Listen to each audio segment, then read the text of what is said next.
ভারতের fighter jet নিয়ে যে সংকটটা চলছে সেটা নিয়ে তো বেশ কিছুদিন ধরেই আলোচনা হচ্ছে। এর মধ্যে রাশিয়া একটা বেশ বড়সড় প্রস্তাব দিয়েছে। আজকের এই পর্বে আমরা সেটাই দেখব। এই প্রস্তাবটা ভারতের প্রতিরক্ষা ব্যবস্থায় কী ধরনের পরিবর্তন আনতে পারে। তো প্রশ্নটা হলো, রাশিয়ার এই নতুন জেট কি ভারতের জন্য একটা দারুণ সুযোগ, নাকি এটা একটা বিশাল ভূ-রাজনৈতিক ঝুঁকি ডেকে আনবে? চলুন এই জটিল সমীকরণের সব দিকগুলো একটু ঘেঁটে দেখা যাক। আচ্ছা, সবার আগে দেখা যাক প্রস্তাবটা ঠিক কি। রাশিয়া আসলে কি দিতে চাইছে? রাশিয়া যা বলছে তা হলো তারা দুটি পুরো স্কোয়াড্রন সু-57 জেট দেবে। মানে ধরুন ৩৬ থেকে ৪০টার মতো 5th জেনারেশন স্টেলথ ফাইটার। বুঝতেই পারছেন, এই সংখ্যাটা কিন্তু ভারতীয় বিমান বাহিনীর শক্তি এক ধাক্কায় অনেকটা বাড়িয়ে দেওয়ার জন্য যথেষ্ট। আর এই প্রস্তাবের আসল চমকটা হলো এর টাইমলাইন। দেখুন, বলা হচ্ছে ২০২৭-২৮ সালের মধ্যেই প্রথম জেটগুলো হাতে চলে আসবে, আর ২০৩০ সালের মধ্যে পুরো দুটো স্কোয়াড্রনই অপারেশনাল হয়ে যাবে। ভারতের এখন যা পরিস্থিতি, তাতে এই দ্রুত ডেলিভারিটা কিন্তু একটা বড় ব্যাপার। শুধু যে রেডিমেড বিমান কিনে নেওয়া হবে তা কিন্তু নয়, চুক্তির একটা বড় অংশ হল টেকনোলজি ট্রান্সফার, মানে প্রযুক্তিটাও ভারতের হাতে আসবে। আর এই জেটগুলো তৈরি হবে ভারতেই, HAL এর নাসিক কারখানায়। সোজা কথায় এটা মেক ইন ইন্ডিয়া উদ্যোগের সাথে একেবারে সরাসরি যুক্ত। কিন্তু প্রশ্ন হলো, হঠাৎ করে এই অফারটা নিয়ে এত কথাবার্তা কেন হচ্ছে? ঠিক এই সময়ে বা এর এত গুরুত্ব কেন? এর উত্তরটা বুঝতে হলে আমাদের একটু ভারতের বর্তমান সামরিক পরিস্থিতিটা দেখতে হবে। দেখুন, ভারতীয় বিমান বাহিনীর জন্য মোট ৪২টা স্কোয়াড্রন থাকার কথা, কিন্তু বাস্তবে আছে প্রায় ৩০টার মতো। মানে একটা বড়সড় ঘাটতি কিন্তু রয়ে গেছে। পুরনো বিমানগুলো তো ফেজ আউট হচ্ছে, কিন্তু সেই জায়গাটা পূরণ হচ্ছে না। আর এই গ্যাপটা দেশের আকাশসীমার নিরাপত্তার জন্য বেশ চিন্তার বিষয়।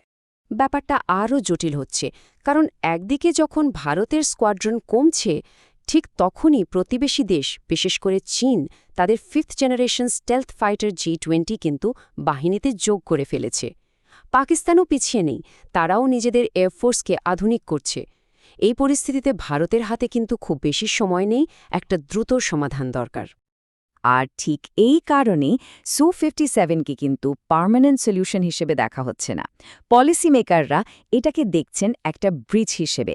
মানে ভারতের নিজস্ব যে 5th জেনারেশন ফাইটার AMCA তৈরি হচ্ছে, সেটা পুরোপুরি তৈরি হওয়ার আগে মাঝখানের এই সময়টায় যে গ্যাপ, সেটা পূরণ করবে এই সু-57।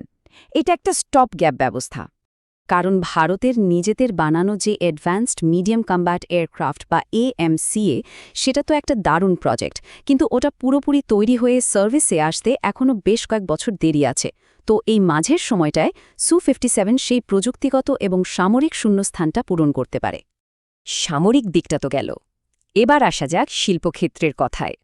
এই ডিলটা ভারতের মেক ইন ইন্ডিয়া উদ্যোগের জন্য কিন্তু একটা বিরাট ব্যাপার হতে পারে। চলুন দেখা যাক কিভাবে। ভাবুন একবার, রাশিয়া থেকে প্রযুক্তি আসবে, আর সেই প্রযুক্তি ব্যবহার করে HAL নাসিকে এই ফাইটার জেটগুলো তৈরি হবে।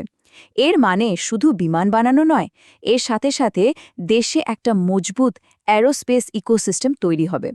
এটা কিন্তু দেশের প্রতিরক্ষা শিল্পে আত্মনির্ভর হওয়ার পথে একটা বিরাট বড় লাভ। আরেকটা বড় সুবিধার দিক হল, ভারতীয় বিমান বাহিনী কিন্তু অনেক বছর ধরে রাশিয়ার সু-30 MKI ব্যবহার করছে। ফলে পাইলট থেকে শুরু করে গ্রাউন্ড ক্রু সবাই রাশিয়ান টেকনোলজির সঙ্গে পরিচিত। এই অভিজ্ঞতাটা কিন্তু সু-57-এর মতো একটা নতুন আর অ্যাডভান্সড সিস্টেমকে বাহিনীতে ইন্টিগ্রেট করার কাজটা অনেক সহজ করে দেবে। আচ্ছা, এতক্ষণ তো সব ভালো ভালো দিকগুলো নিয়ে কথা হলো, কিন্তু মুদ্রার তো আরেকটা পিঠও আছে। এই চুক্তির পথে বেশ কিছু বড় ভূ-রাজনৈতিক কাঁটা রয়েছে, যা ভারতের জন্য বড় চ্যালেঞ্জ হয়ে দাঁড়াতে পারে। এর মধ্যে সবচেয়ে বড় বাধাটার নাম হল CATSA। এটা আমেরিকার একটা আইন। সহজ করে বললে, এই আইন অনুযায়ী যদি কোনো দেশ রাশিয়া থেকে বড়সড় কোনো ডিফেন্স ডিল করে, তাহলে আমেরিকা তার উপর অর্থনৈতিক নিষেধাজ্ঞা চাপাতে পারে।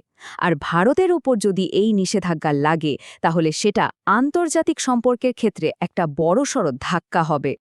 তো ফাইনাল ডিসিশন নেওয়ার আগে ভারতের সামনে 3টে বড় প্রশ্ন ঝুলছে। 1. CATSA নিষেধাজ্ঞার ঝুঁকিটা ঠিক কতটা? 2 এই বিমানগুলোর ফাইনাল দাম কত পড়বে? আর 3 টেকনোলজি ট্রান্সফারের শর্তগুলো ঠিক কি হবে? এই 3টে ফ্যাক্টরের উপরই সবটা নির্ভর করছে। সুতরাং পুরো ব্যাপারটা এসে দাঁড়িয়েছে একটা কঠিন ব্যালেন্সিং অ্যাক্টের উপর। একদিকে দেশের সামরিক প্রয়োজন আর অন্যদিকে বিরাট ভূরাজনৈতিক ঝুঁকি। একদিকে দেখুন, স্কোয়াড্রনের ঘাটতি মেটানো দরকার, এমসিএ আসার আগে একটা ব্রিজ দরকার, আবার মেক ইন ইন্ডিয়ার মাধ্যমে আত্মনির্ভরও হতে হবে। অন্যদিকে আমেরিকার নিষেধাজ্ঞার খাড়া ঝুলছে, ফাইনাল খরচ কত হবে জানা নেই, আর টেকনোলজি ট্রান্সফারের আলোচনাটাও বেশ জটিল। এটা একটা ক্লাসিক স্ট্র্যাটেজিক উভয় সংকট, মানে উভয় দিকেই চাপ। শেষমেশ প্রশ্নটা একটাই, ভারতের জন্য আসল ঝুঁকি কোনটা? এখনই পদক্ষেপ নিয়ে ফেলা নাকি অপেক্ষা করা?